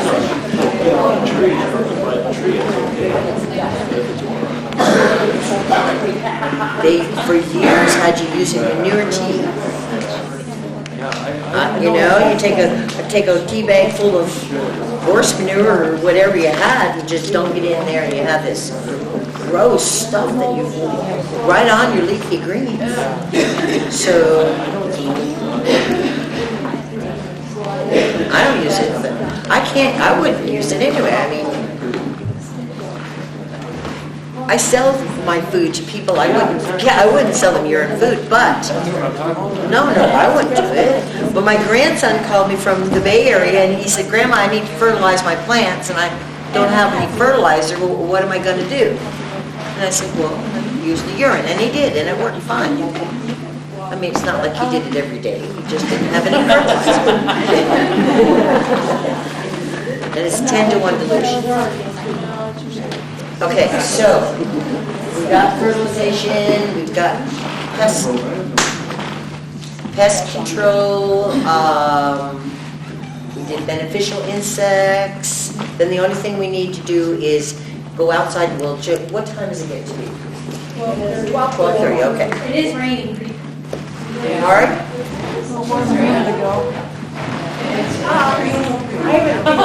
Okay, then maybe Steve will bring the stuff in and I can just explain to you. Steve, I brought another 5-gallon bucket of chicken scraps. Okay, should I pass this around? Shane can take it Still out. out, I'm sure. I cleaned up my son's. And what did you want me to go get? I want you to go get the row cover, the loops, and the greenhouse I also material. got, You have my keys? I also got my 5-gallon bucket of scraps, the same kind of bucket. It's outside. Is that what you use as They're really traps for white flies. You hear that one? Sticky traps for white flies. If you use it in your greenhouse or your house where you're starting your seeds, you get white flies or fungus gnats. Fungus gnats are like fruit flies. They'll be flying all around, these little tiny things will be flying all around here. They get down there in the soil and they lay their little eggs and the larva hatches out and eat your roots. You find that a lot in peppers and eggplants. For some reason, I don't know why they like it so much. So what I use is sticky traps. You can buy them just about any nursery. You can make your own with some sticky stuff. It's called tangle trap. Tangle trap. I hang I hang red spheres in my fruit trees with tangle trap painted on them. With what? And I'm sorry. a red sphere. What's the trap? What? Never mind. A red sphere that looks like an apple. And you get this stuff called tangle trap. And it's pretty cheap. And I use a knife and I just make the thing all sticky.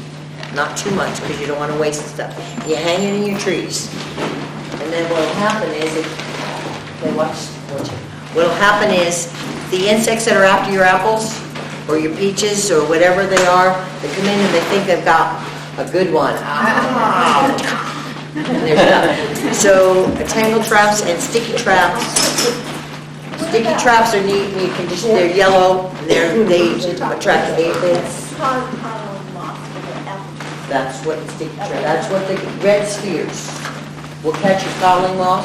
There's also pheromone traps. But they're expensive. Everything's expensive. But it's, if you were spraying with malathion, that would be expensive too.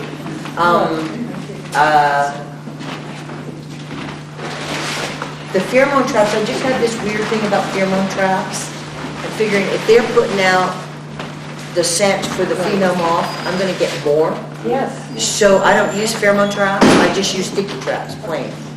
I'm with you. I think it does. If they smell it from, 100 miles away, they're going to follow in. That's what I think. They all want you to use the pheromone traps, but I don't do that. So, in fact, I had Department of Agriculture came out a couple of years in a row and set traps around just to see what was. I really don't have any. I thought they attracted the male moth. Right. And then if you had them in the trap, then you knew to spray. I don't spray. So there's number one. There are things you can spray if you are a purist about an apple without a hole. You can spray Serenade or Kaolin. Kaolin is it's a clay, and it turns your fruit all white, and so they don't know it's a clay. So What about neem oil? Is that? neem oil is a suffocating spray. That's not going to do the same thing. What are your feelings? Oh yeah. What are your feelings about spraying with tobacco water? No. That's a virus. This virus is spread with that, the tobacco mosaic virus. We used to use that in the greenhouse that I worked in. In one of our greenhouses, we had such a huge white fly problem. That's the only thing that worked, but we had nothing growing in there. We completely cleaned it out, sprayed it down with like a tobacco water, and it got rid of all the white flies. And I did the same thing in one of my greenhouses with Dr. Brown's company. So Yeah, I I never just took heard of everything that. out of it and I sprayed the whole place with soap and water, and so it's just soap and water. Would that be a good thing to do to clean out your greenhouse in the early before you put plants inside? Wash it. Spray it with Wash it, yeah. So get it clean. You want to get rid of any eggs that are there, as well as another one they say is use boiling water. Yeah. Now, what about Hot using like water. bleach sometimes? I never use bleach. To clean pots and stuff like that. I don't How do you use clean your bleach. pot? Oh, you don't have that. I don't have disease, one. I clean my pots in hydrogen peroxide. What do you clean with? Hydrogen peroxide, 35%. Same as I clean my vegetables with. use a little stronger solution for the pots. But I don't, I usually use my own pots and I have no disease, so I don't have to worry about it. But if I bring pots in, somebody gives me, you know, Adele's last year, Charlie's wife, and I got Karen, gave me all these pots, you know, all these plastic pots. So I took them all home and I took a big old barrel and threw them all in peroxide water, just in case there was something in those pots. What's the ratio for peroxide to water? You know, about an ounce in 20 gallons. So if you can figure that out up or down. And that's what I use to wash my vegetables, about an ounce. Yeah, about an ounce ought to do it. Yes. So hydrogen So peroxide. you use that as like, instead of like a veggie wash or something like that? You have to understand, I do it professionally, so I have to meet certain health department regs. So what you have to do then is they want you to wash it in chlorinated water at so many parts per million. I don't use chlorine. So I asked my certifier if it was okay if I could use hydrogen peroxide. And she said yes. So that's what I use. Everything, yeah. Very small amount, a large amount of water.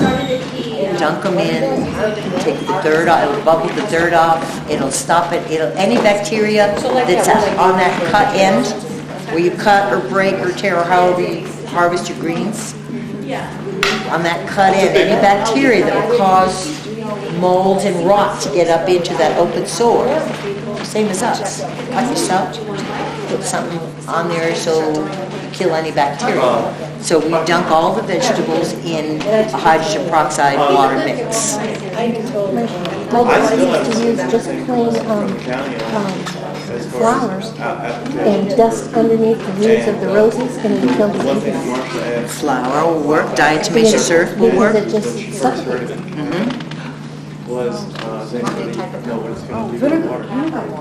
Vinegar water you have to be careful with, you don't want it on your leaves or anything.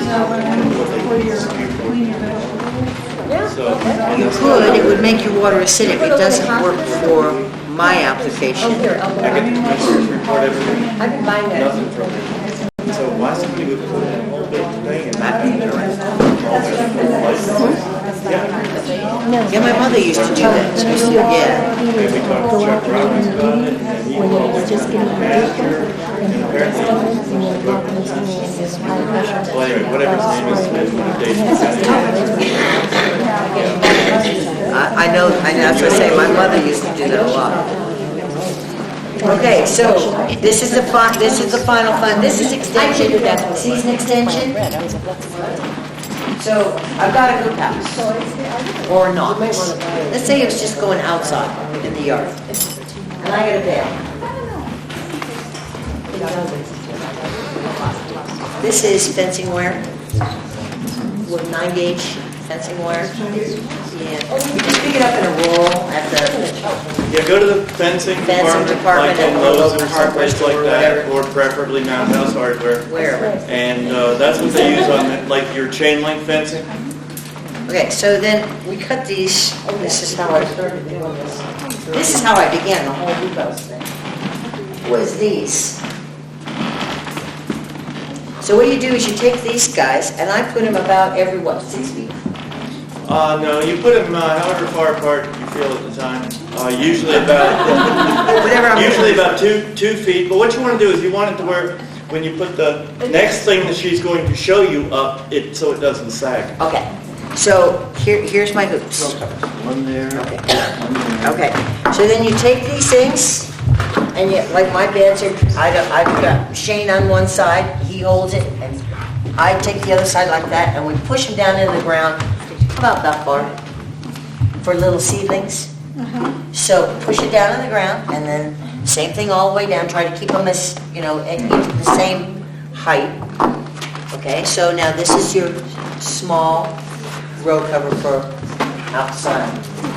Then you get this Agribond material. What's it called? Agribond.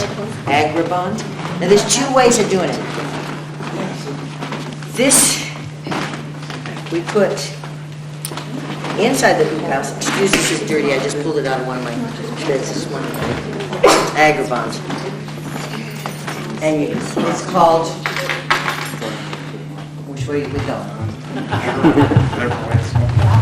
So you just put this over the top. And you put rocks along or whatever it takes to hold it down so the wind doesn't get it. Okay? And that's will protect, this particular kind is 19. They call it AG 19. And this will protect 3 degrees. This is one way to do it. The other way to do it is, Does that also raise humidity yes, and protect from, sunburn? yes. And protect from bugs. From insects? And protect- Okay, another way to do it is, if it's, you're starting seedlings this time of year, and, all right, just lay it down. Just lay this down on top of your seedlings, okay? Rock it down. And then you take a piece of this stuff. We do. This is old greenhouse material.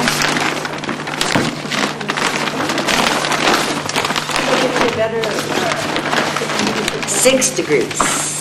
So I got 6 degrees and then 3 degrees. So I got 9 degrees protection outside.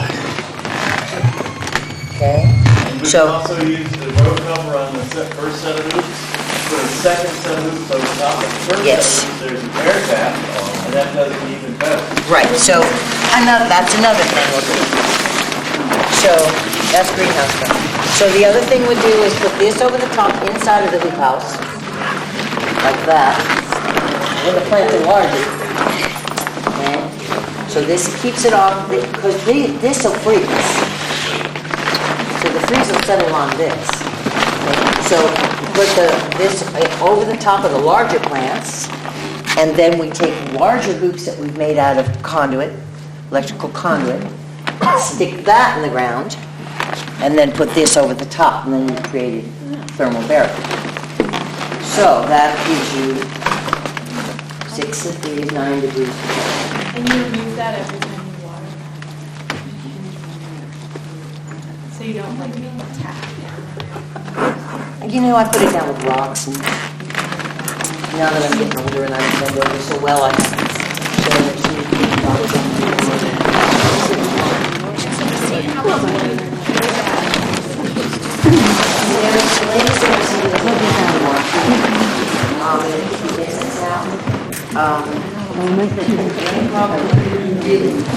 need to use something if it's outside, because the wind will, this thing smacking on the seedlings will abrade the new seedlings, and it just kills them, just wipes them right out. So I had to start using something like this. That's how I figured it out. Where did you say you got the Agribond at, somewhere locally, or do you need to order it? Peaceful Valley Farm Supply. Say that again? Peaceful Valley Farm Supply, groworganic.com. Remember, It's I about the specifically least had you write expensive that down place. last week. It's about the least expensive place to buy it. It's in Grass Valley. What's it called? I brought Farm Tech in. Yeah, this is Johnny's, and Johnny's has it, but it's going to be more expensive. Peaceful Valley Farm Supply in Nevada City is about the least expensive way because it's really for commercial growers as well as home gardeners. So they pass the savings on. They were kind of a co-op in the beginning. And then there's We're trying to this. set up a co-op here with Mark, so Valley, and then there's maybe this by next outfit. fall we'll have it. We'll have it. Yeah, I try to buy 1,000 feet at a time. And we will have it community roots as well. And we'll try to keep the prices as low as we can. 'Cause Try to again, get 1,000 feet at a time and Yeah. cut it up, because that's the best way to go. This Farm Tech has materials as well. I don't suggest that you buy from Farm Tech necessarily because I think they're too expensive, but for ideas, it's a good place to go for ideas. And you can find out how much cheaper you can get it over there. Yeah, you guys, all the products we've talked about here, we are gonna try to get at Community Roots, and we're gonna try to buy them in large quantities and then cut them down, so you guys will try to pass the savings along and do all that. Right, and of course, we're a nonprofit, so there's no tax, and then also all the profit that we do make comes back here to the food bank, so. And it would help if you want something to get Chrissy an order, that way she knows that she can buy so much bulk, and you won't turn up at the last minute and she's sold it to everybody else. Right. So try to get some, give her an idea of how much of something you might want. Peaceful Valley actually has a wholesale. I'm giving her Peter's. Yeah. Oh, Peter's better yet. For the road, Don't pass Peter out to each of you because he's the guy that supplies Peaceful Valley. he's the one that supplies Peaceful Valley. But he's We all have to really, have their really dues, good. he's my dude. So how do we do this in a way, Called because I think it makes Greenhouse sense if we can order from you, and support, it's like a double win. Just send you an email. Yeah, you can send us an email if you want to. There's a tablet floating around if you want to put your name down and what you want. But all the kind of materials we talked about, we're going to try to buy locally. You know, even some of the full circle compost, we're going to offer it in those bags. You know, all that kind of stuff. So we want to make it as simple as possible for our casual weekend gardeners to be organic. And then, of course, if you're commercial, probably get it wholesale would be better. But we'll try to buy it in a large quantity, cut it up, and pass the savings on to you guys. I don't want to put more work in your guys' court, but could you create like an order form with some of the things that we've talked about here, and we could get that out to this group, and we could just indicate, here's what we each want order, so it makes You know, order. if you all go on Peaceful Valley, groworganic.com, go on the website, look and see what you like, see what you're interested in, write it down. They will give Christy a new farmer's discount. So she'll be able to get, because it's a nonprofit, she'll be able to get a discount on this stuff. So it won't be as expensive. Plus, she can get it in bulk. And if anybody's going over that way, they can pick it up, which saves a whole. When it gets slower in the summer, we kind of cut down the hours, but we always try to post it up and post it on the website as well. Because I work in Fallon, I work in Carson, I live in Fallon, I'm driving right past every day. But if I were to call and say, You'd call, yeah, we make you sure know, we I do that. get up work at 5 tonight, or who knows, I might We be do that a working lot, 10-hour days yeah. soon. But There you go. I get off at 6:30, I'll be there at 7, somebody will be. Right, we put together bundles for people, and so we'll stay, and then people can come pick it up. Also, we're going to be running the farmer's markets open until 7:30, so those days when the farmer's market's open, the nursery's open as well until 8 o'clock. So we try to, we try to make it work. Is there for the first-time gardener a quantity of seed or quantity and varieties that would be appropriate to start, to not overwhelm yourself, but to have enough to share with the community food bank and so forth? Is there some kind of calculated? Those seed packets Yeah. are pretty much for home gardeners. You can count your seeds and on the package it'll tell you spacing and requirements, water requirements and sun requirements. So that'll be on the seed packet. And if you don't use all the seed, put some scotch tape on it, close it up, put it in a Ziploc bag and throw it away in some dark, cool corner. It'll still be good. I threw down some, last week or the week before, I threw down some seed that I had saved, my own seed, from '04. So that's already 6 years old, this seed. And I thought, this seed isn't going to be any good. So what am I going to do? Well, I could throw it in the compost. What the heck. So I threw it down on the ground. So keep it in a cool, dry place. Don't let the sun get to it. If you have those little things for desiccating, keeping things dry.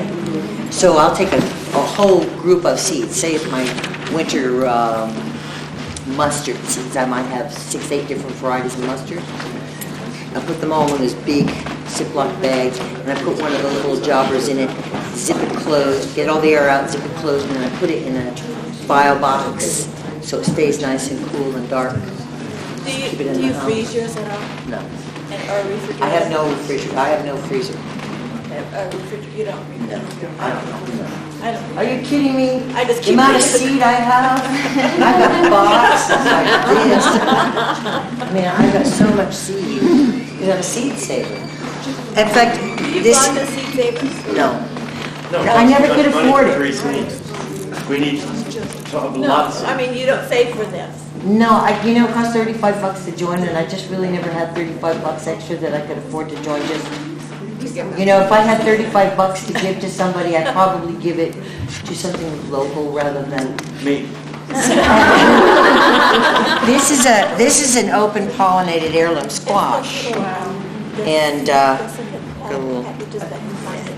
this was harvested in the fall. It's got a couple of spots on it, but it's still good. And that seed can be saved. She only grew this one kind. So this is, Hubbard? Yeah, a golden Hubbard. You can see, like you pointed out, it's starting to turn there. Yep. But I harvested that in September. In September. Where'd you store it? The best place in my house is the laundry room. It's colder in there. But you don't want too cold. And I just pulled some cabbages out of my refrigerator last night for dinner that I had picked last fall. Yeah, I just did a cabbage, my last cabbage. Now, sometimes it had a little black specks kind of in it. Is Any of that the black okay? stuff I just throw in the compost. The mildew I just throw in the compost. Are you saying that's good to eat now, or Yeah, is this it is good fine. to reuse? This Both. is fine, yeah. And then you can save the seed. But squashes cross-pollinate for 1/4 of a mile. So if you want to save a particular variety of squash, you either have to hand pollinate it and cover the flower, or only grow one variety of squash. And make sure you're 1/4 mile away from your neighbors. Make sure that none of your neighbors grow squash. Rick Latin comes out with squash each year.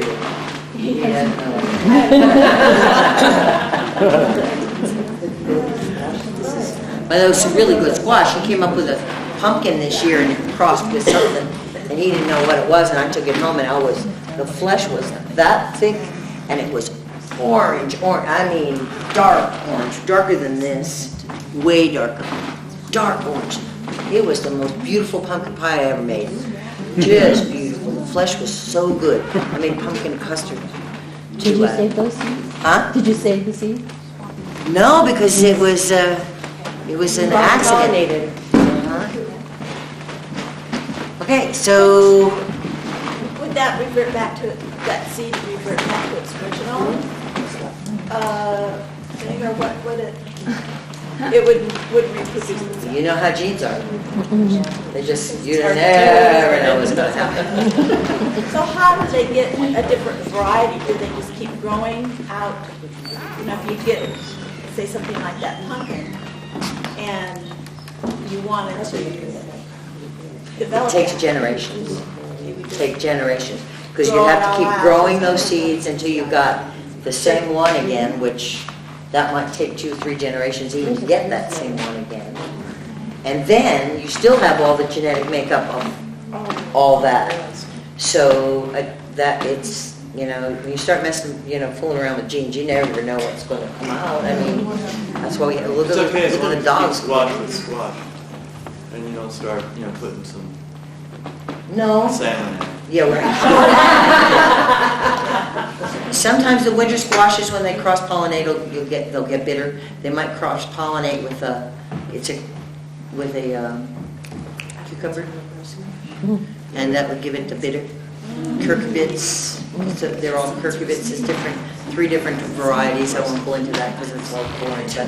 But sometimes they will cross, and you get a bitter squash, and that's why a lot of people are seed growers will keep one species unless they have really a lot of room. Pumpkins Or they're and hand pollinated. squashes sometimes too. Huh? Pumpkins and squashes will make it sometimes too.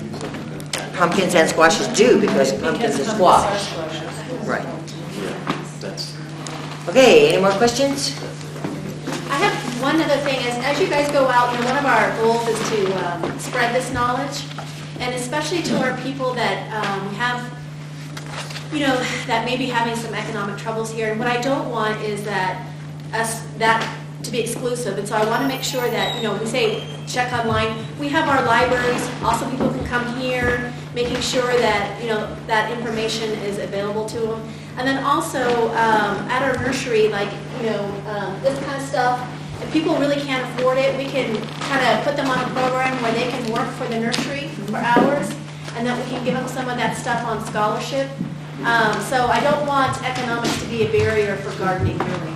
So kind of keep that in mind as you go out and teach what you've learned, or if you yourself are having some of these economic barriers, please let us know, because we don't want that to be a barrier to getting people to be more sustainable, or having that in their head. Sometimes that's in their head, oh, we can't afford it, we can't afford it. Well, we can.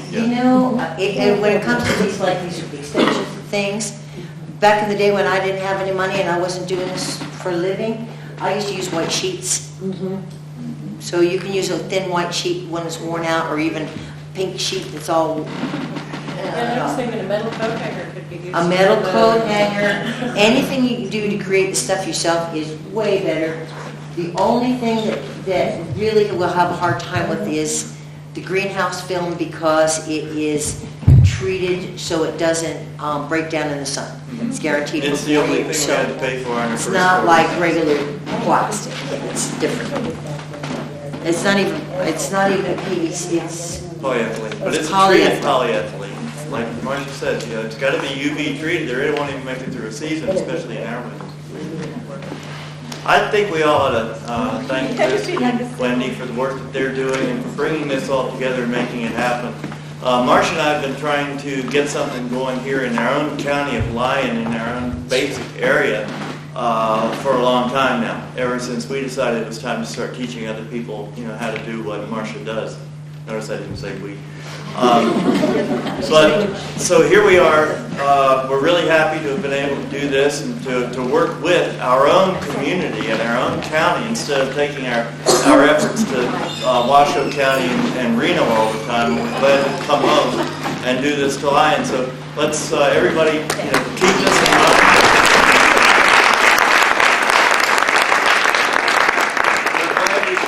Teachers, we want everybody to go out there, start gardens, and let's get these young people and even the old people to go back to their pun intended roots, because we've all forgotten how to grow and we've all forgotten how to cook. Thank you, Chris. I appreciate it.